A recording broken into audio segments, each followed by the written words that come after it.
السلام عليكم ورحمة الله وبركاته. دمان بشوين الصومالية وسلامتي والله ليال ميل كستو joogtaan ba maanta xagga waxaan ku soo gudbin doonaa qaybo kamid ah wax soo saarka ay soo saarto shirkadda Ballaaran ee Forever Living productigan ay maanta ka hadli doono waxa kamid ah waa qaybta weight managementiga iyo miisaanka. qaybtan miisaanku waxaan ka sii hadli doonaa qaybta weight gainka ama miisaan kordhinta. qaybtan miisaan kordhintu waxay ka samaysan yihiin amba ka kooban yihiin saddex qaybood. qaybka malabka oo ah malabkii saafiya waxtar badan u leh qofka iyo energy-ga awoodda intaba u siyaadinaya oo qofka miisaankiisana si fiican u kordhinaya.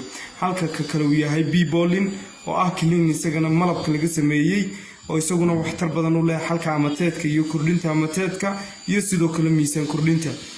ka ku sii xiga waxa uu yahay Light-Ultra waa borotiin amba caano kaasoo qofka ay ku jiraan macdano badan iyo minerals iyo vitamins badan oo uu qofku ku qasanayo markaa caanaha full fat kale amba subag leh oo isku hal qaado caanaha subag leh iyo hal qaado oo Light-Ultra isku darsanaya kadibna uu isticmaalaya.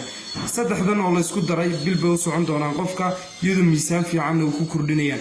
waxa xusid mudan inayna alaabtan iyo wax soo saarkan ayna ahayn amba ayna ku jirin wax steroid amba chemical ayna ku jirin qofkana jirkiisa hab dabiiciya u kordhinaya miisaankiisa. waa salaamintii walaalayaal. Assalaamu calaykum waraxmatullaahi wabarakaatuh.